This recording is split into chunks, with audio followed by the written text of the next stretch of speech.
Now here's the man that needs no introduction. Hey everybody, it's Jim here. Yeah, that's awesome. Hey everybody, it's Jim here. I've always wanted to do this.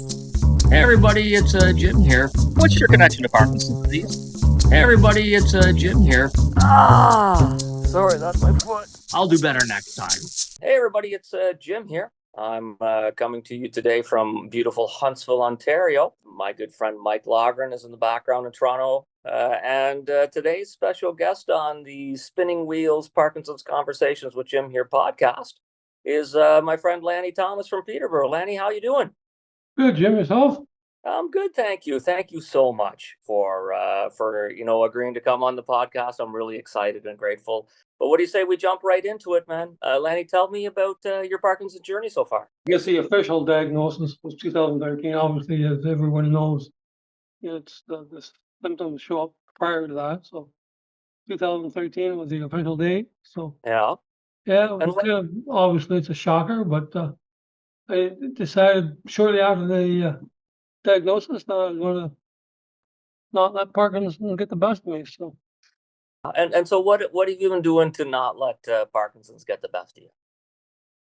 I guess I first started huge into exercise and diet. Obviously when I retired, I was at 185. When I was down to 130. So it's been a struggle for sure.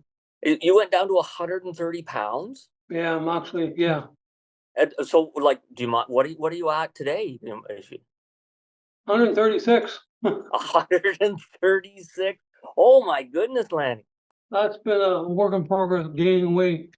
And so people don't know, obviously, that sometimes people lose a lot of weight when they have Parkinson's, because sometimes the medication makes you nauseous. Other times, you're actually burning calories with the tremor. You just lost your appetite. Was it the medication? No, it was the medication really interfering with the protein.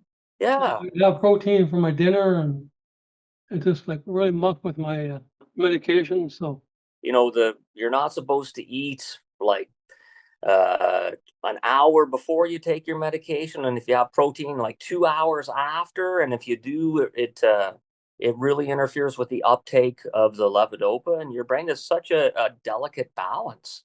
For sure, it's huge. And so I actually gained about 4 pounds. Yeah. Through I worked with a dietitian, and I was doing really good, and all of a sudden I dropped back down to 130 again. Holy smokes. And so diet, right? You're working with a dietitian, and lots of people with Parkinson's can explore that. Some to eat healthier, and others to put more weight on. So diet. What else have you been doing to live your best with Parkinson's? Cycling really helped quite a bit. That's why I started doing high intensity cycling online with Randy Brotman, and yeah, it's been quite the journey. It's been now the official diagnosis. That you look back, it's like, well, I've had these things for years. What was the first thing that came out for you? Somebody noticed my arm swing, actually. Okay. That's what sent me, on the journey of trying to get seeing what was wrong with me. But prior to that was lost the sense of smell, taste, constipation, and all the good stuff, right? All the good stuff, yeah. We met up with Lanny last year as we were coming across the country for the Spinning Wheels tour. And here's the ever popular segment, Jim's Spinning Wheels Tour Flashback. And he took us, partway from Port Hope into Peterborough, and it rained so hard on that day. I don't think we've had a harder day of rain, and it almost stopped by the time we got to Peterborough. And then, like 2 minutes from where we were supposed to end it, it let loose harder than it had the entire day. It was crazy rain. And then Lanny took us to where we were going and said, "Oh, we just have to walk this last 100 meters." And he took us down an alley to the back of the to the store where they were, and we opened up into this thing, and there were like there were like tents set up and people there and a TV camera, and everyone was cheering as we came, as we all were all walking in soaked.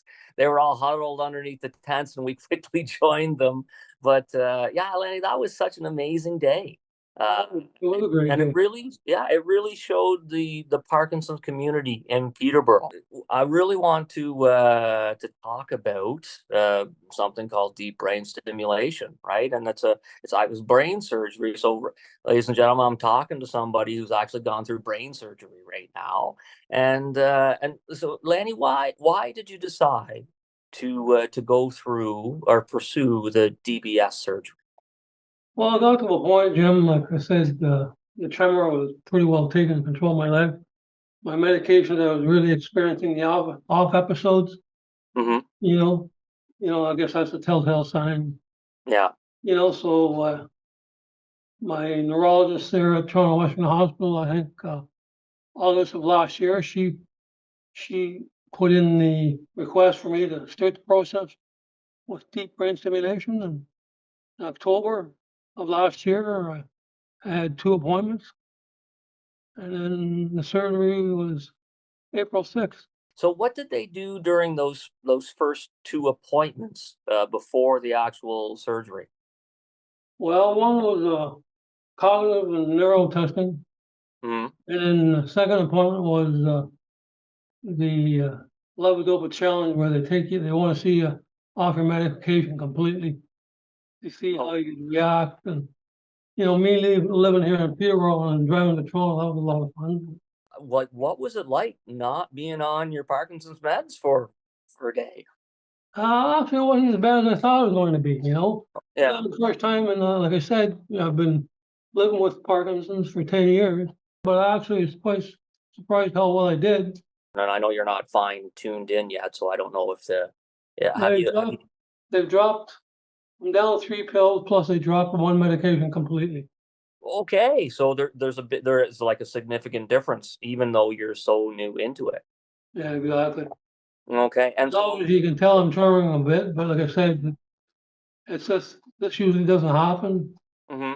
It's still a work in progress. I'm still trying to find the correct sweet spot as far as my settings go. So Yeah. it's getting me home with a couple of little new devices to program myself. I got a new phone, and the program's on the Samsung phone. Yeah. I hold this up to my chest, turn the device on, and kind of cool. And so you can actually like play with it or adjust it from like right now. Yeah, like they set it up in office. They set what your settings need to be at. You had the 2 appointments, and then you were approved. And then how long did you have to wait after your approval to actually have the surgery? Well, as you were aware, I reached out to our Parkinson's community. Mm-hmm. People have gone through the process. I spoke to a dozen people, and everybody told me everything, but nobody really got into the point where after the surgery. Oh, okay, yeah. And so They take about 8 weeks for the device to be turned on. Yeah. For me, it was 8 weeks because it gives you time for your brain to heal. Okay, that makes sense. Yeah. That was the hardest. I kid you not. It was, like, not everybody would experience what I experienced, but I'm just telling you the truth. I was going through some psychotic episodes, and Really? yeah, the tremor. Like, I had the surgery, took about 5 hours. You're awake for that part, and then they put you to sleep for an hour, and that's when they implant the device in your chest. They run the wire. I don't know if you can see my scar here. It's Actually, I can't, but I'll trust you that it's there. Yeah. Yeah. But that runs down here, and then the wire runs into your chest. Yeah. You're awake for them actually putting the electrodes into the part of the brain. Yeah. To me, that was the easy part. That was kind of like a cakewalk, if you would say, compared to the after waiting 8 weeks to have them turn the device on. So during those 8 weeks, you're just taking your regular Parkinson's meds, and well, that's what I was going to mention to you. Before I left the hospital, I was in the hospital for only 2 days. Yeah. And, I said to the doctor, I said, can I increase my medications if needed? And he said, no, you can't. Right, because the idea is they want to reduce your medication. They don't want you to get into taking more medication, and all of a sudden, when the time comes when they turn you on, they don't want you to. You don't want you taking more, so that when you reduce, you're still taking just as much as you were before the surgery. Exactly. It's just the waiting part. Yeah. And tremoring, like I tremor like pretty hard for hours on end. And that's one of the things that the DBS surgery is really supposed to help with, isn't it? Oh, definitely, yeah. Okay. And once they, actually after the 8 weeks, and they turn the device on, and again, the first day they had the appointment, they turn it on, and you feel like a new person. Oh. And I got halfway home. Yeah. On the 401, all of a sudden I started twitching. I was like dyskinesia. And by the time I got home, it was horrible. We finally reached out back to Charles Washington Hospital after about 4 days of this. Yeah. And they said, just turn it off. So Okay. I So turned they it just off, said, and I was fine for about a day. And all of a sudden I come back tremoring like the worst I've ever tremored in my life. So okay. And so, like, how long did they say it would take to get like everything sort of dialed into that quote unquote sweet spot? well, everybody's different. Could take up to a year, actually. It could take up to a year. Okay. I think I read that the DBS surgery gave you like a window of about 15 years. Oh, definitely, yeah, or longer for sure. I've known people who've had it for 20 years. So you're not fine tuned yet. You're better. Oh, yeah, definitely. And the whole thing is, and this is one of the reasons they said to me, it was obviously the tremor. They'd reduce your tremors by about 85%. Yeah. And the other good thing was I gained weight, and since April I've gained 6 pounds. That's one of the things I read too, is that on average, people who have DBS gain 12 pounds in that first year. Dude, you could get up into the 140s. Yeah. Until you experience it yourself, you don't think of the weight loss or the weight gain of a DBS surgery. Tremor is better. You're taking less medication. You've eliminated one medication entirely.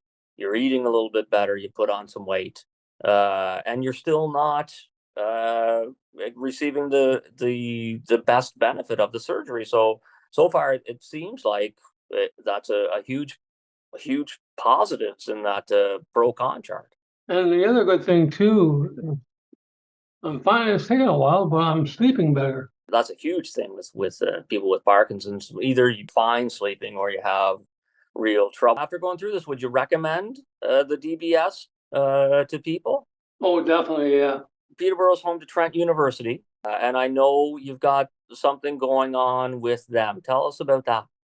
Yeah, roughly about 2019, we started working with a program with the associate professor there, Leanna Brown, and some students. They actually started an exercise program to benefit people with Parkinson's for the Kawartha Lakes, Peterborough area. We meet once a week. Again, the school's out. We don't go back until the fall. We have each week it's either cycling 1 week, and the next week would be boxing, and then the next week would be dance. It's amazing. Like it's just we could get anywhere between 10 to 20 people. And so the students put the programs on for you? Yeah, kinesiology and sociology students. Okay. Along with Professor Brown, and every year we get new students, so they need to be trained. And yeah, there's usually 6 to 8 students that participate in the program. So. First of all, I like a lot of things about that, but one of the things I like about that is that younger people are getting involved in working with people with Parkinson's, so that when they finish up university and get their jobs, if they stay in the field, we've got more people who have worked with people with Parkinson's, and the mystery isn't there. And then of course, just being able to go out and get the intense exercise and varied exercise, and that is awesome. I've known Lanny for a while, but he just went through the DBS surgery, And I think it was so, I'm so grateful for him to come on and share his experience about that surgery with us, and to just, share what he does to live as best he can with Parkinson's. There's a vibrant Parkinson community in Peterborough, Ontario. So if you're in that area, don't hold back. Right, there are a lot of people who are there to help, and just just anywhere across the country, if there's a support group or an area, reach out. And it doesn't mean you're committed to do it, but reach out and see if it's right for you, because there is power in togetherness. His first comments was, "It tastes awful."